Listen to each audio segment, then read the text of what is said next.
Good morning, Kitchen Witches. Today is Sunday, June 21st. It is summer solstice, and it's also Litha to those that celebrate, but it's the solstice. So the longest day of the year. We've all been hoping for this, right? All through fall and winter and the darkest days, and now all of the light is here. So happy to all. My name is Chef Lisa. I am editor-in-chief of A Chef's Grimoire magazine, and this is your tarot and menu inspiration for the day. We're going to pick a card, and that is going to give us all we need to know about this celebratory day.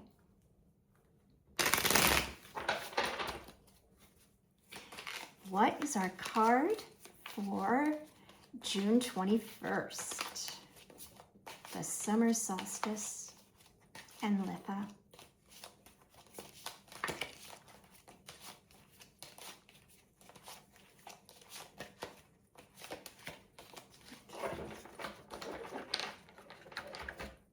Here we go.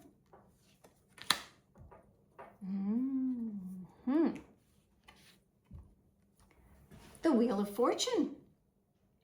Not bad. The Wheel of Fortune. Do you know that 2026 is a Wheel of Fortune year?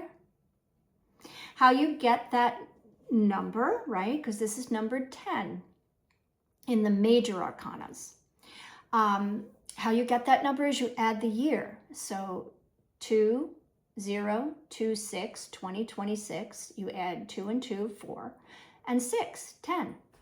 So it's a 10 year. A Wheel of Fortune year. And this, guys, can be anything. So it could be your best year ever, or it could be your worst year ever, or somewhere in between. It just depends on where the wheel turns, right? So by now you should have an understanding of how your year is going. But know for a fact that the wheel isn't going to just turn on its own. It needs your hand to guide it. So things that if it's not going so well for you this year, it could be of decisions and things you've done prior to this year that led you to where you are today, because it's all from us, right? Remember, with numerology, when you have a double digit, you reduce that double digit to a single digit. So 1 plus 0, or 10, equals 1. And who is 1 in our major arcana? The Magician. So it all comes back to us. We are our own magician, and we have a hand on the wheel of fortune. So all the decisions, everything you've done to this point have brought you to where you are. So if this is your best year ever, it's because of your hard work, your motivation, your forethought, everything that you've manifested, yes? And if it's not going so well, you have the opportunity to turn it all around. You just need to find your inner magician and guide the wheel. Yes. So these are, again, because it's a major arcana, these are major things to think about. Now, it's a card of the day. So this energy, or this coming to the front of your mind, is for today. So think about it, right? Maybe if it is going really well, your year, then you should think about, well, how did I get here? So let me think back, and maybe just give yourself one of those flash moments where you just go through everything, check your, dot your I's and check and cross your T's. That's it, yes. On all that you remember doing to get you to where you are now.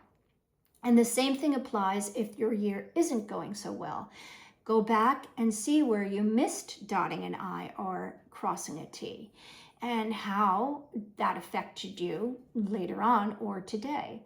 And how can you correct that? How can you correct that? Because you have the power and the magic to do it. You can course correct. You can always course correct. Always. Forever. We do it all the time, right? We have many lifetimes, and every lifetime we get another golden opportunity to course correct. So why not try it today? Now, bringing the Wheel of Fortune into the kitchen is really fun because I'm thinking we're going to do meals with a twist. So for breakfast, it's Sunday. Everybody has all of the ingredients you need to make pancakes, right?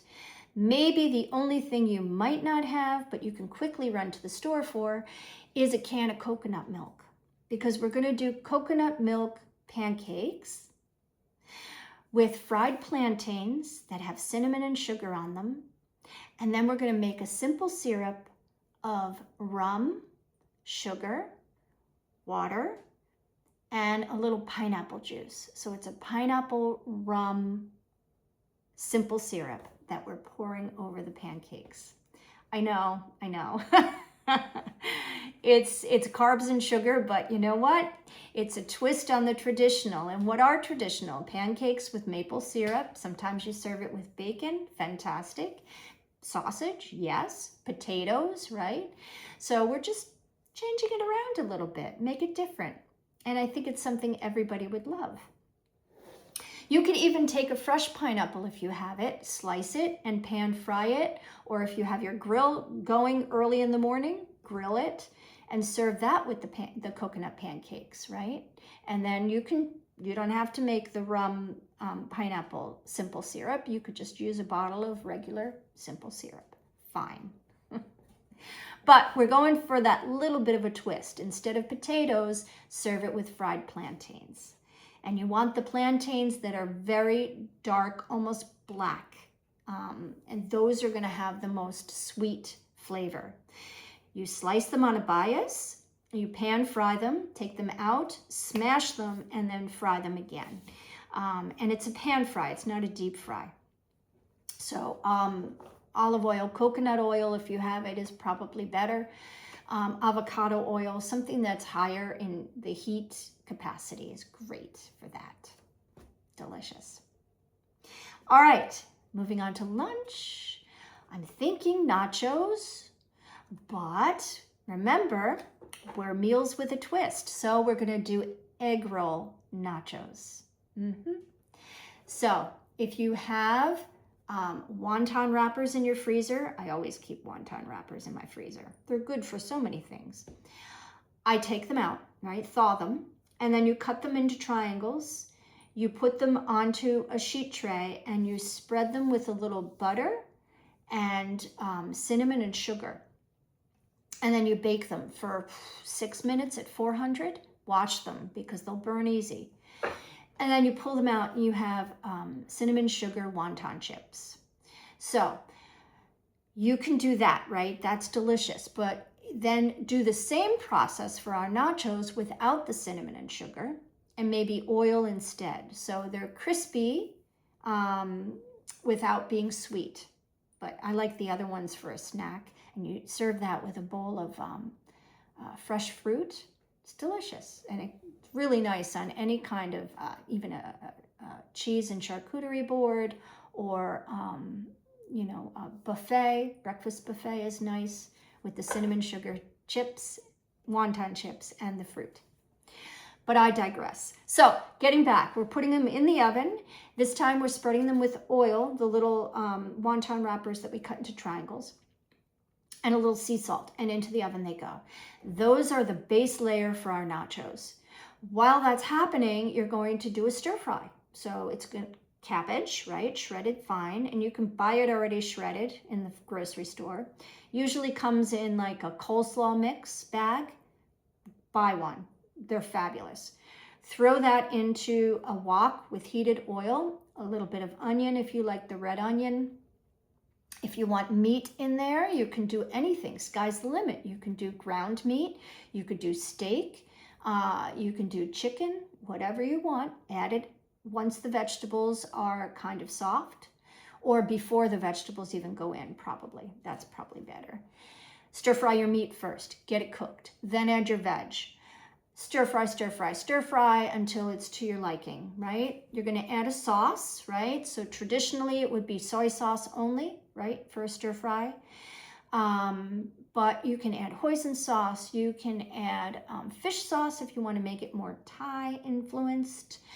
Whatever you want, right? And then on the side, you're going to whip up some sriracha and mayonnaise and put a little squeeze bottle if you have it.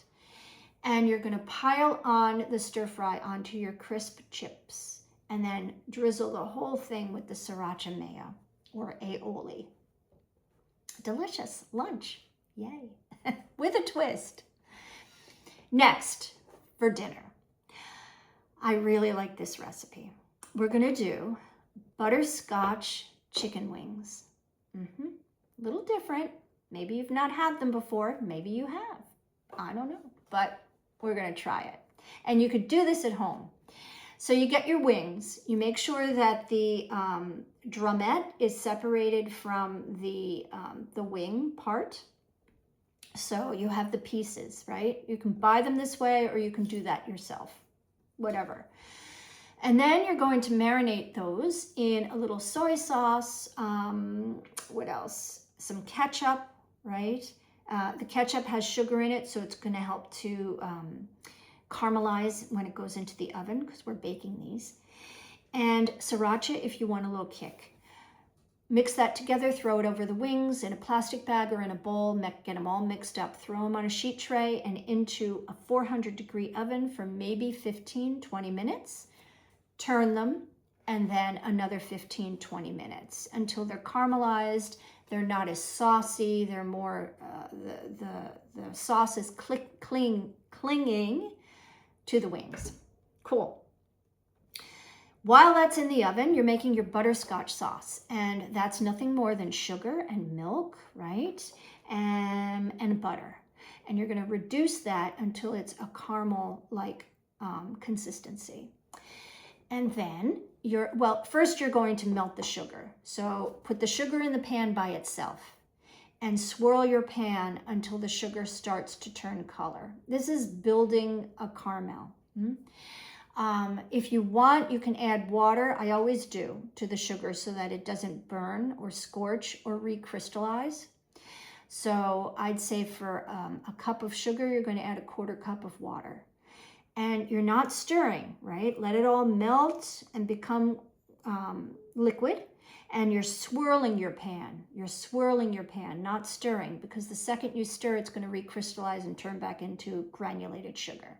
And the whole thing, unless you add copious amounts of water and a lot of arm power in swirling, you'll never get it back. So get your caramel to the sugar to the color you want your caramel to be. It's usually like a really beautiful golden brown. Then you add your milk, and the milk will stop the cooking of the sugar, and it will retain that same color. And the milk is going to then make it into that pourable caramel that we love, right? A little sea salt to bring out the sweetness.